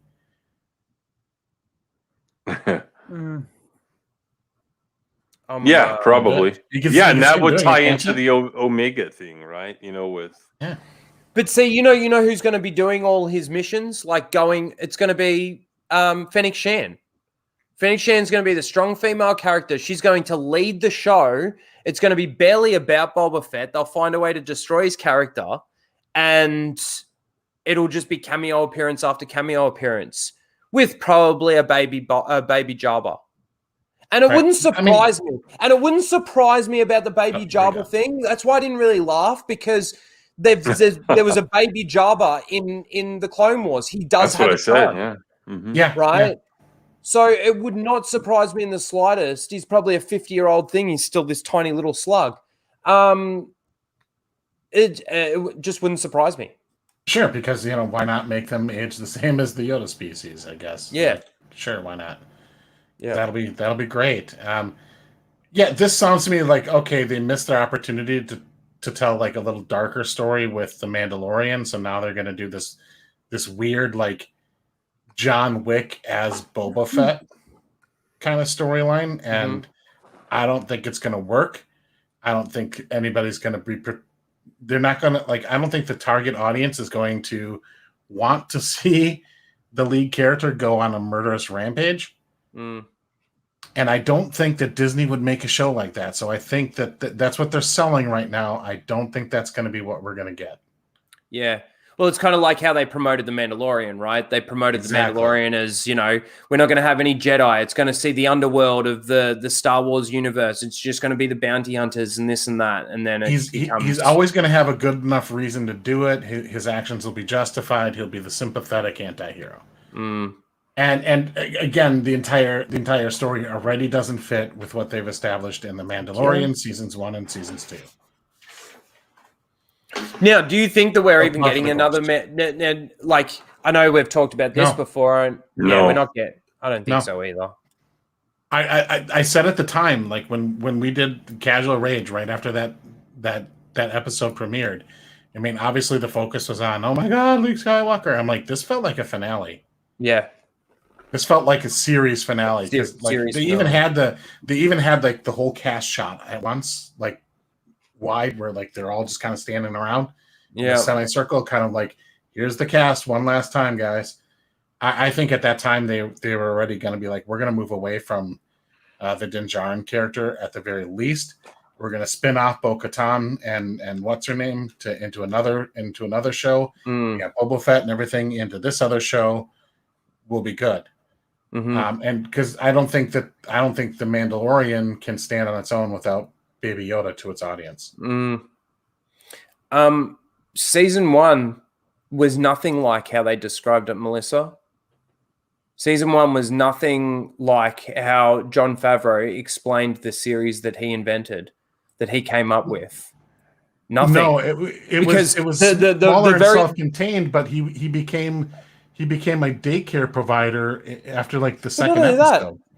One of the very big things that was like, we're not going to have any Force users. It's not really going to revolve around the Force. The very fucking second episode. When he lifted that thing, you've got Baby Yoda lifting a rhino. Season 1 was nothing like what Jon Favreau explained what the series was going to be. Nothing like it. Season 1 did have the tease for Boba Fett, remember? The jangling. Oh, the ching, yeah. Yeah. And it turned out that it was him after all of that. Yeah, when they were on Tatooine. So yeah. Because they always got to go back to Tatooine. But that doesn't even matter because every planet in The Mandalorian is Tatooine. Just yeah. you got lava or, Tatooine, then you got ocean Tatooine. Like there's not like the largest building in the Salt entire Hoth. Outer Rim is 2 stories. Yeah. And you got Salt Hoth. Mara, I just seen you got to jump off. Thank you for coming on. Thank you. Really appreciate it. Please let everybody know where they can find you and what you've got coming up, if anything. Well, as far as anything coming up, the only things I can say for sure would be like live streams, because I do need to get back into the habit of making videos. Basically the first couple of weeks of any semester in school is always crazy, so I never really have time to sit down and create thumbnails and make videos. But tomorrow, I'm going to try to sneak in a Twitch stream in the afternoon, since I wasn't able to do it today. And then tomorrow evening would be around 8 p.m. an episode of The Cringe Factory that I had to move from Wednesdays to Fridays because I have a Wednesday evening class. Mm-hmm. Right now I'm currently playing, you'll love this, Greg, an anime game called Tales of Vesperia. It's actually, it's dated, but it's fun to play at time for the most part. Mm-hmm. But I think about switching to either Splitgate or Aliens Fire Team next week for a little bit. We'll see. So I'm going to try streaming Mondays, Tuesdays, and Thursdays on Twitch. Nice. And that's it. It's basically my YouTube channel is Jade Shadow. My Twitch is Jade_Fire. And that's generally where you can find me now until I can get a video schedule back up. So, and I think Talk Nerdy to Us is on my channel this Saturday as well, 10 p.m. Eastern. Yeah, Awesome. Well, everyone, go and subscribe to Mara. Go and subscribe to Steph so you don't miss one of those Talk Nerdy to me's. And go and follow Mara on Twitch, YouTube, everywhere. Thank you for coming on, Mara. Appreciate it. Have a good night. Yep. Have a good sleep. I am. I'm actually, unlike you, I'm going to pass out. I'm not going to. You're not going to wind down? I'm not going to wind down for 8 hours. No, sweet. All right. Thank you. I'll speak to you later. Good night. Soul Assassin. I just want to touch on this. KK came up with the show. My understanding of how the Mandalorian was invented or came up with was that Jon Favreau wasn't happy with what he was seeing with Star Wars, came up with this idea and presented it to Disney and Kathleen Kennedy, and then Kathleen Kennedy got Dave Filoni on the bandwagon, got those two together, and then they came up with whatever they came up with. And I thought that was funny too from Soul Assassin. Baby Yoda lifting up Rhino. Somebody tell Soul Shade. Is there any more to this? That was it, wasn't it? Yeah, that was it, man. Yeah. Yep. Not a lot. Well, no. I don't know.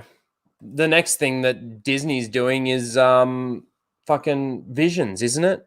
I mean, Star Wars is doing Vision. Yeah. I think that comes out before Book of Boba Fett. If that even comes out on time, because and then you got fucking Obi-Wan.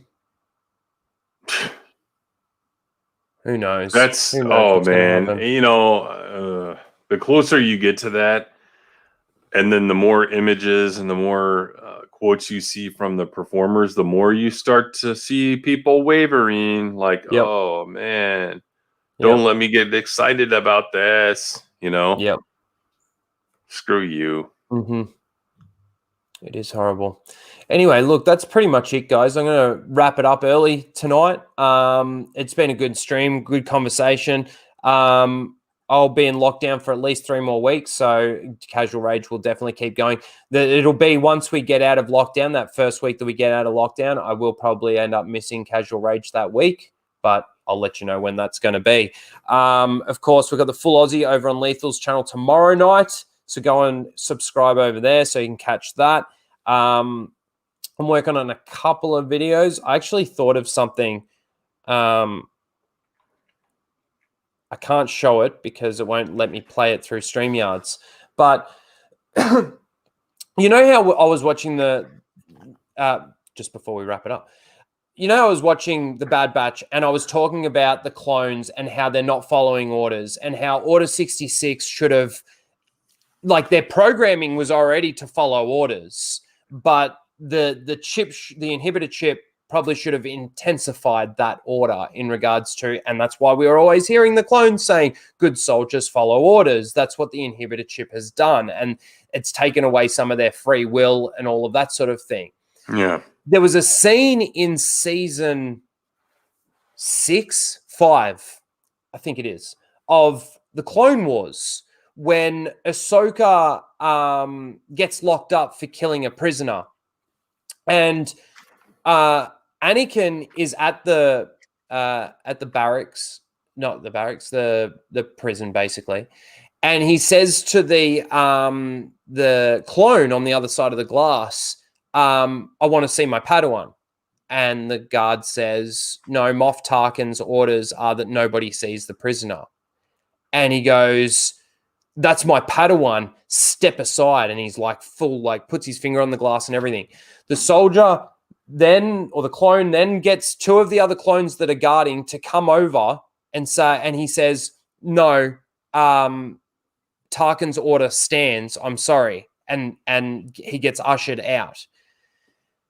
I want to make a video just showing the contrast between the clones that we saw in actually the Clone Wars, which there are some parts of that aren't bad, in comparison to what they've done to the clones in the Bad Batch. So anyway, it's just something that I noticed and something that I'm going to sort of do a little quick video on. But anyway, thank you for coming, guys. Tim, thank you for being on. Are you there? Yeah. Yep. Thank you. Please let everyone know where they can find you and what you got coming up. Well, Blake should be putting my link in there, but tomorrow night, because I'm changing Fridays up, tomorrow night it's going to be Expanded University with special guest Matt Wilkins from theexpandeduniverse.com.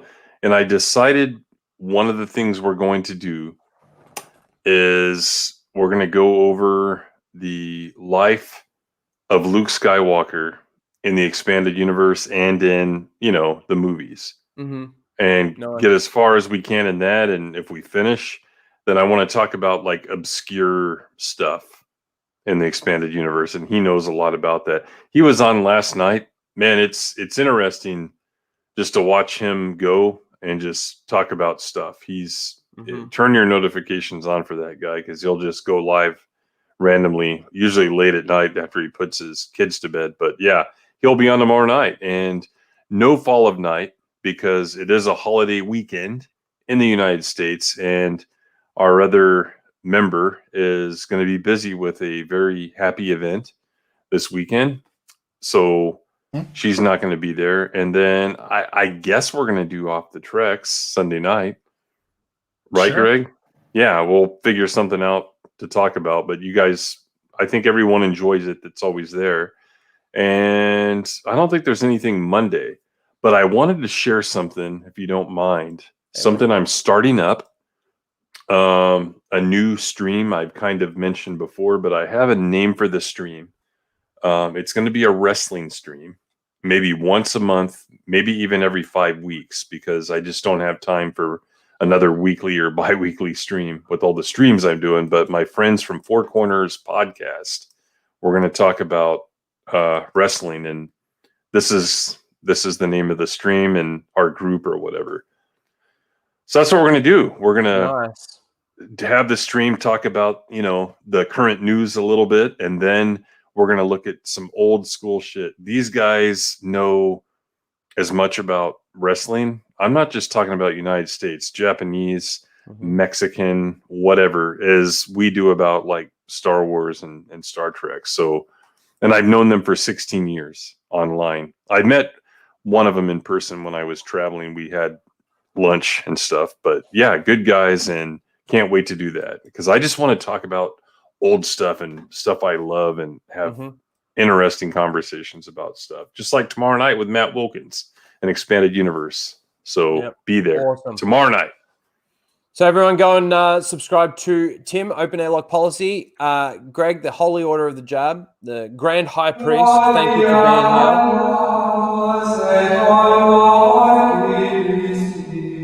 here. Thank you for being here. Please let everyone know where they can find you and what you don't have coming up. Well, just you can find me at Lost Shadow 22 on YouTube and Twitter. And I just want to make sure everybody's on the same page and everything. Make sure you go watch Shang-Chi and then watch every video review at least 5 times. Hashtag fuck Gina Carano.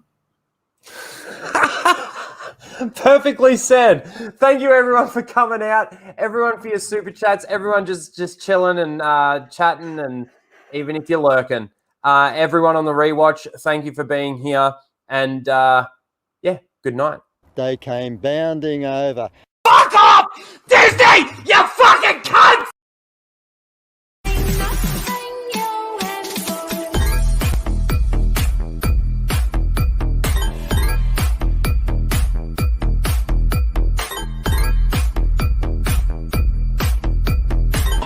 Not bad, not bad. Now you...